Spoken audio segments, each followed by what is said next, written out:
Welcome back to the show. In this episode, we're going to talk about why therapists are wrong, which is a big statement to make, isn't it? There's, I saw a book with the title of the thing I'm going to talk to you about, and it inspired this episode.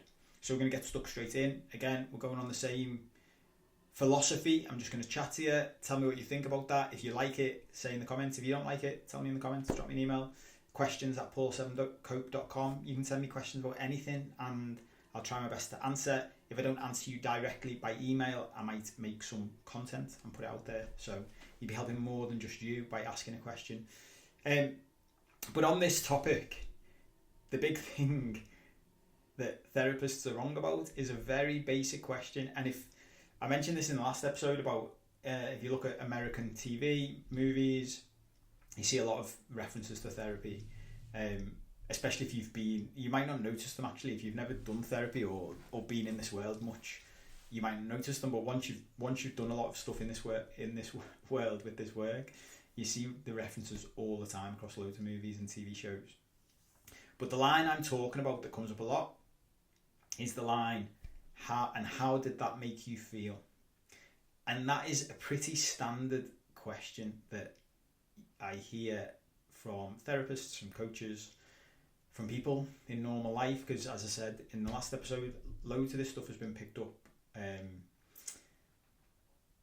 in sort of common parlance now. In parlance, that's a 1920s word, isn't it? In just like the general conversation, you hear people saying things like, how did that make you feel? How does that make you feel? And something I always come back to is nothing makes us feel anything. Something you may have heard me talk about before is the author, who's a former doctor, Gabor Mate, tells a great story about being on stage with someone, and he had a participant from one of his speaking gigs up on stage with him, and she said to him, he was asking her questions and said, you're making me anxious. And he said, I'm making you anxious. And she said, yeah. And he said, so I'm giving you anxiety? And she said, yeah. And he said very calmly, if you know Gabor Mate, like he's got it very softly spoken. And you said very calmly, just give it back to me then. And the woman looked at him like, what? And stop and think about that. If somebody else is giving us the emotion we say we're feeling, we can just give it back to them. Don't have to worry about it. Don't worry about it. And fundamentally, that's what this comes back to. Is that question is flawed, and that's why I'm saying therapists are wrong. In general YouTube and podcast world, we use these titles and stuff to get people to watch and listen to important information, but I don't think therapists are wrong about everything. But this is a big one, and I actually do think the way we approach therapy is wrong in many ways. But this is a big one, which is the idea that something makes us feel something is just fundamentally flawed, because it doesn't. Nothing makes us feel anything. There's a line that's come up for me a few times recently, which I really like, which is feelings aren't facts. Feelings, if you take that to the next level, again, one of the themes you'll hear me talk about a lot is about our childhood programming and the programming we've received throughout our lives. If you boil it down, the way we feel about any given situation is as a result of the programming we've had around that thing. So two people can experience the exact same thing and they will feel different things about the objective thing in the middle. It's one of the reasons why the world in which we live has become really fucked up and doesn't work, is this idea that if you're offended by something, the thing should stop. And that's bullshit, because that suggests that the thing itself is objectively offensive. Now, if that was the case, if something is objectively offensive and everybody finds it offensive, then yeah, maybe that thing should stop. But the problem is, if you can find one person that isn't offended by the thing you're offended by, it means it's not objectively offensive. So it's not the thing that's got the problem, it's you. When we're offended by something, the offence is inside us. So asking the rest of the world to change to make us feel better is stupid. There's a quote by Anthony DeMello, I think he's an author, which was something like, I love doing quotes because I always butcher them, but my version of it was something like, better to put on a pair of slippers than try to carpet the whole world. And that's the problem now. Most people are trying to carpet the whole world to make themselves feel better instead of just sorting themselves out. And I promise you, doing this work means you don't need to carpet the whole world. Like, I'll give you an example of something later on in the episode that shows how strongly and how powerful this works. And it's in my own life. There's so many examples of it, but something happened last week, which I'll tell you about. So that's a great line to remember. Feelings aren't facts. The feelings we feel about something because of the program we've had. So I used to give an example of this of a spider, but I actually realised dogs are a much better example for this. So if I see a dog, any dog pretty much, well, any dog it's always any dog, but my range of emotions changes, but it's all on the upside. So if I see a dog, I am happy. The feelings I get are happy, joy, love, excitement. I love dogs. I just love being around them. I love their faces. I love how playful they are. I'm one of those people. If someone's walking a dog in the street, I want to go over and give the dog a tick around the ears. I just love them. And when I said before about, it depends on the dog. There's obviously some dogs that aren't as cute and cuddly as other dogs, but I still like them as well. On the flip side of that, because as I'm saying this, you'll fit in one of these categories or do somewhere on the scale along from one to the other. There are people who are petrified of dogs. So when they see a dog, they can see a dog that I see and I feel love, happiness, joy, excitement, and they feel terror, fear, they're petrified, they're anxious. So complete opposite emotions. But it's the same thing. Objectively, it's the same thing they responded to, which is a perfect example of how it's our programming that is the issue, not the thing itself.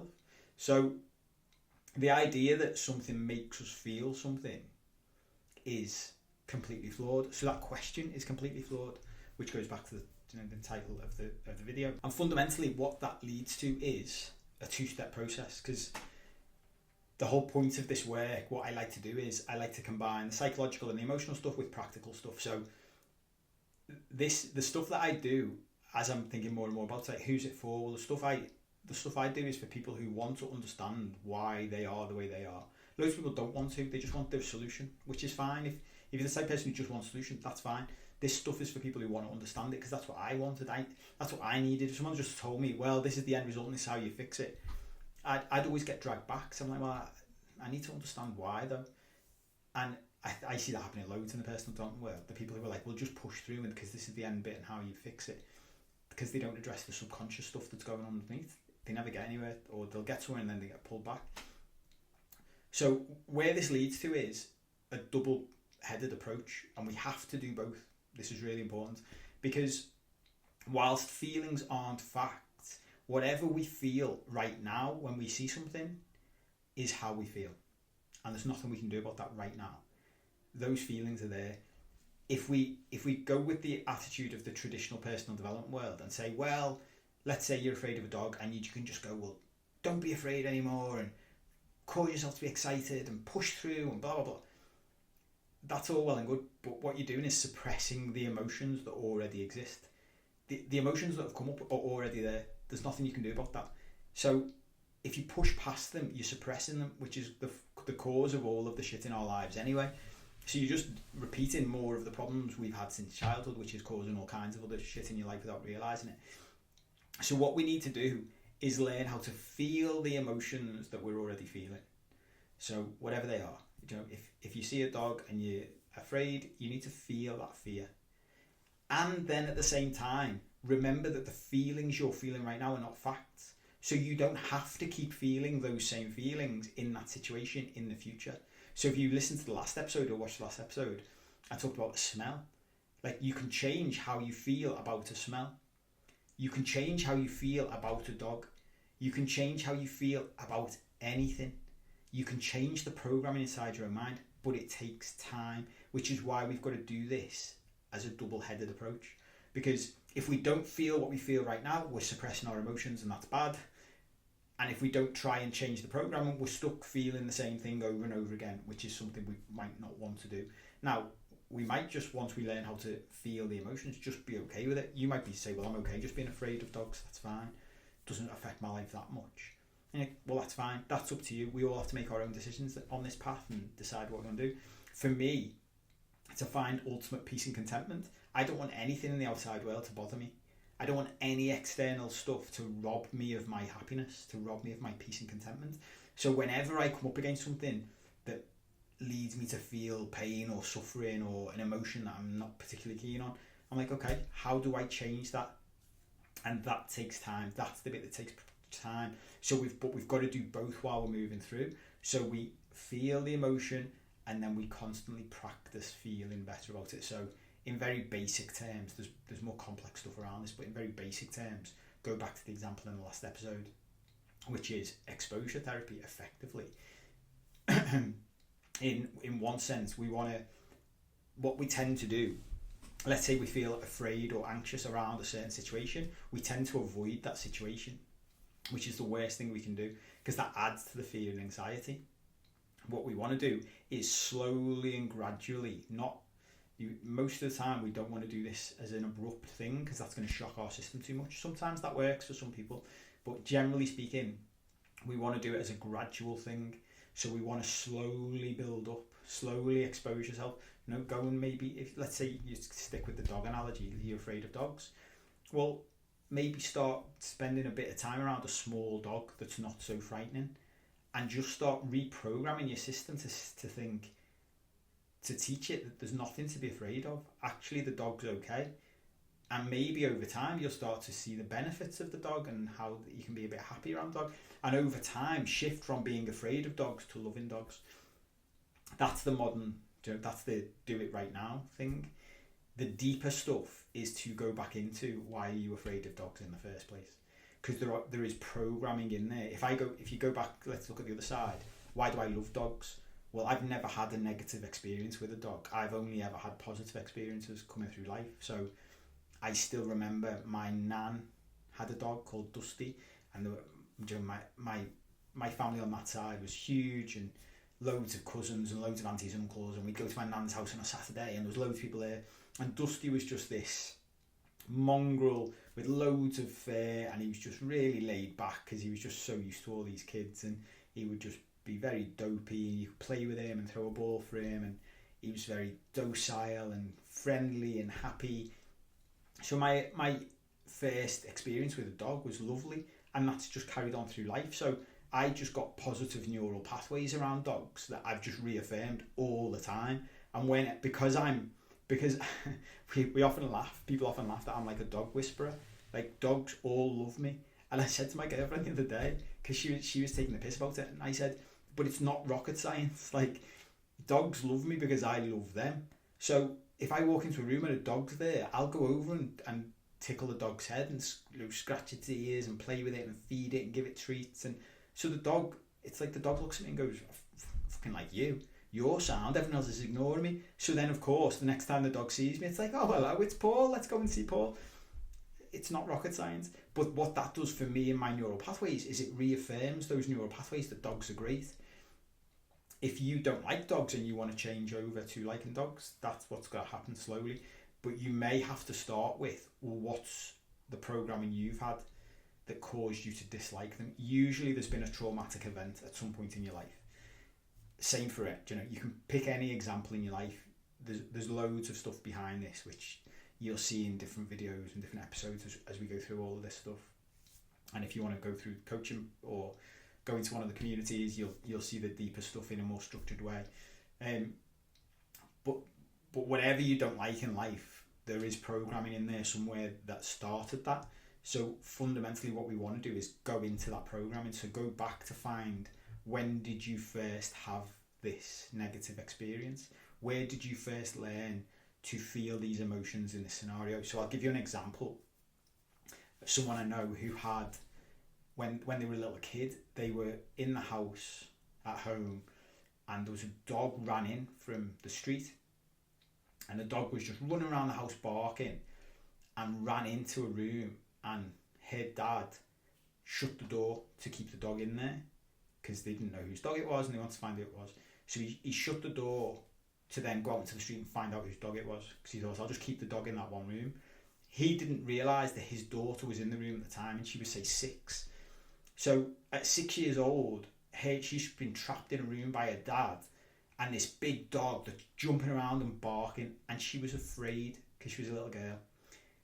Now, the problem with traumatic events when we're kids is they tend to stop at the moment of trauma. So one of the things I will do with people to get them past that and to change their programming around it is to end the memory. Because when she told me that story about that's why she's afraid of dogs, that's where the story ends. She's in a room with a dog and she's afraid. And I said to her, okay, but let's talk about what happened next. And often we can't remember what happened next because the trauma stops us remembering what's next. But if we just follow it through logically, I say, well, did the dog eat you? And she was like, laughed and said no. I said, did the dog bite you? And she said no. I said, so what happened? And he said, well, my dad must have come back in and let it out. And I said, yes, so nothing actually happened, did it? Like, you were just in a room with a barking dog and you were afraid, and no one taught you at that point. Like, if she'd have, let's say I was her dad, which, you know, I've got 2 little steps on now, I will do this with them. If that happens to them and they have an experience where they're really frightened, I'll sit down with them and help them to feel their fear, because that's all they need to do. They just need to feel the emotion so it doesn't get trapped. But what happens to most people is the chances are that girl's parents would have said to her, well, there's nothing to be afraid of, stop being silly, because the dog didn't do anything. But that doesn't matter, because she was already afraid, so she needed to feel that emotion for it to pass through her. If that didn't happen, it gets stuck. That's what turns into the trauma. Then this programming starts that I don't like dogs, I'm afraid of dogs. Think of my example from before. So whereas I'm going through life going, I love dogs, they're great and they respond well to me, she'll have been going through life going, I hate dogs, they're horrible to me. And not only will she then be creating a barrier between her and dogs where they're like, oh, I don't like you either then, she'll be looking at, our brains are brilliant with confirmation bias. They'll just search for things that prove us right all the time. They're brilliant for that. So she will constantly through her life be looking for situations that prove her right that dogs are dangerous. She'll be seeing stories about dogs attacking kids, and all of these things will be going on inside her that reaffirm the neural pathways that she should be afraid of dogs. So at the deepest level, we need to go back into that programming. We need to solve the trauma, heal the trauma, feel the feelings from back then, pass through, and then, in practical terms, in the modern world, start to reprogram how we feel around the dog. In all of that, for the dog, insert whatever it is in your life that makes you feel, in inverted commas, something that you don't want to feel. So you'll know if you've heard me talk about this before, I don't talk about positive and negative emotions. There are no such thing. All emotions are the same. I'm going to do another episode soon where I've developed a new way of thinking around this. I actually think there's 3 groups of emotions. There's survival emotions, there's growth emotions, and there's fulfillment emotions. But none of them are positive or negative. They're all neutral. We need them all in different circumstances. As a little like peek into that, you'll have heard this before if you've heard me talk about emotions in the past. The survival emotions, things like fear, anger, anxiety, we need them to survive. If we didn't have those emotions, we wouldn't be here as a species. So to call them negative, which is what loads of people do, is bullshit. Like, if you could speak to those emotions, if you could personify them, they'd be like, you cheeky bastards. Like, how dare you call us negative when we've helped your civilization to survive up to this point? You need us. We're survival emotions. At the same time, we often don't like feeling those emotions. We often don't like feeling angry or afraid or anxious until we've learned how to feel them properly. So there may be emotions that we think, okay, well, if I do feel afraid in this situation and I could feel happy instead or excited instead, then it's worth changing the programming so that we can feel excited, if that makes sense. Let me give you the example of something that happened to me about a week ago, which just proves how well this stuff works. I was driving my car, and to put this in context, my car I bought about 3 years ago now for £1,400 cash in a dealership. Drove off the forecourt that day, and even when I bought it, I was like, God, this is a sign of how far I've come. Because in my old life, before I started doing this work, when everything was ego and low self-esteem, so I was constantly trying to prove myself to everybody, and everything, all my clothes had to be designer and had to be dressed well, and my car had to be nice, my house had to be nice, and I drove an Audi which cost me about 500 quid a month, which is just fucking ridiculous when I look back. I lived in the city centre and walked to work. I lived a 10-minute walk from work. I would see my car probably once a week because it lived in the car park underneath my city centre apartment. But I had to have that car to justify to myself why I was working so hard and to prove to other people how great I was and how successful I was. By doing this work, I've been able to let go of all of that. So instead of it cost me £500 a month to have a car, I just bought a car for 1,400 quid, and then I don't have to pay anything for it ever again. And I remember driving off the forecourt thinking, considering my old car cost me 500 quid a month, if I have this car for 3 months and then it breaks down, I could just leave it at the side of the road and I've had my money's worth. I've had it for nearly 3 years and it's still going strong, touch wood. At the same time, what that means is I'm not that stressed about my car. Like, I'm really relaxed about it. It does a job, it does what it's meant to do, I like it, but this is the context for this story. So I'm driving to go and record a podcast I do with a mate in another realm, which if you haven't seen, go and check that out. If you want to hear me talk more bullshit and more light-hearted entertainment stuff, it's at the Lake Challenge. But I was driving into the podcast studio, and the gates on the podcast studio, they've got double gates, and one of them is sometimes shut, and when one of them is shut, it's actually a really narrow entrance to get into. And I've thought that before, and usually just very concentrated and just drive through and it's fine. On this day, one of the windows on the car, because it's old, they get stuck sometimes, so the left window had been down, and I was focusing on trying to get the window back up as I was pulling into the car park, so I wasn't concentrating, and I scraped the whole left side of the car on the gate as I drove in, and it made a massive crashing sound. And as I was driving in, I started laughing as that happened, and as I was driving in, I saw that my mate, my co-host of the podcast, was sitting in his car in the car park, and I drove in and was still laughing as I got out of the car and walked around the other side, and he got out of his car laughing and said, "What the fuck was that?" Because he'd heard the sound, so thought, fucking hell, as Paul, as Kobe crashed his car on the way in and scraped it on the gate, but then saw me laughing and thought, well, he can't have done, he wouldn't be laughing if that had happened. And he started laughing and asked me, and I was like, yeah, I just twatted it on the gate as I came in, told him the story. And he was like, and you're alright with that? And I was like, yeah, it's just a silly mistake, isn't it? I wasn't concentrating, I should have been concentrating, and I wasn't. If that same thing had happened to me 10 years ago, before I'd done any of this work, I would have been furious. The feelings that I would have felt at that happening, I'd have felt angry, I'd have been pissed off, I'd have immediately, and this goes back to the last episode as well, I'd have immediately blamed the people who owned the site for keeping one of the gates closed, because I'd have said the gap, I wouldn't have said it was because I was a shit driver and I should have been concentrating more. I'd have blamed them and said both gates should be open. So I'd have been angry, I'd have been pissed off, deep down I'd have been angry at myself, I'd have been ashamed because I've just scraped my car and I'm a grown man and I shouldn't be scraping my car on a gate, because I'd immediately be thinking my dad and what he'd think of it, and all of these things would be coming up. I'd be feeling anxious about telling my girlfriend, and then anxious about, well, I've got to pay for it now, I've got to get it repaired.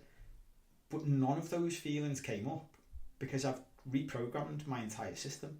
So when things like that happen, I'm just like, well, it doesn't fucking matter. What difference does it make? It would be interesting, and I was laughing about this afterwards, it would be interesting to see whether I could be that relaxed if it was a really nice car. Maybe I couldn't be. Maybe I haven't reached that level yet. But that would be more work to do. I just see it as that. If that happened and I was in a nicer car and I got annoyed, to me that's just another example of something then to work on. Going back to the last episode and taking responsibility. But I share that story with you as just an example of where this work can take you. That the things that happen to us and the things from the external world don't have to dictate how we feel. We can get to a place where we feel good no matter what.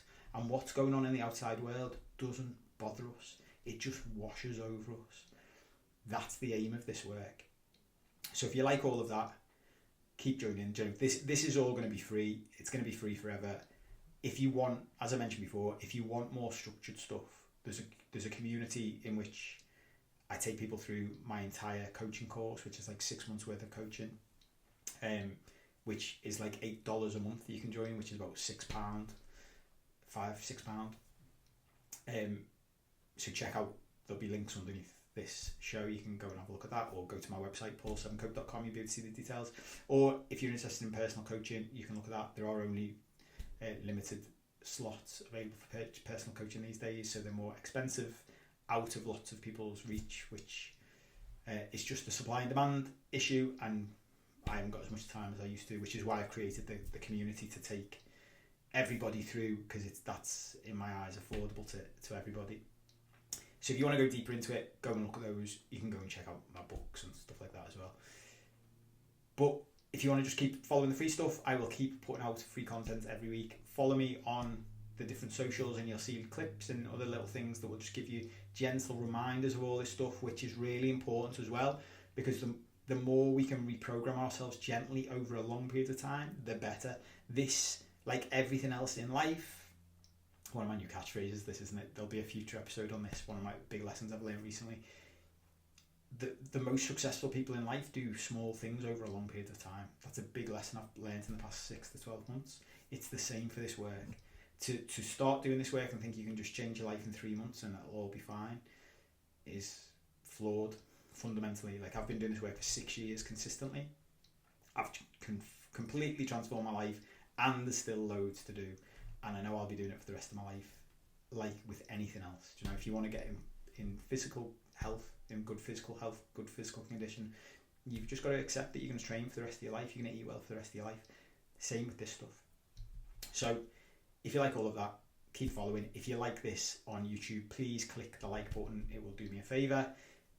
Drop me a comment in the comments below. Let me know what you think. Ask me any questions you want. As I say, you can fire emails to questions@paul7cope.com. If you're watching on, or you're listening to a podcast, leave a review somewhere. Say something nice. If you want to say something horrible, just write that on a piece of paper and put it in your cupboard. Any feedback is welcome, obviously, and it goes back to the same point as well, that this is for you. So if anything doesn't make sense, if you want me to explain anything in more detail, tell me, let me know, either by email or in comments, and I'll expand on things, I'll explain more. There'll be free stuff coming out every week now. I hope you enjoyed that. Take care of yourselves. I'll see you soon.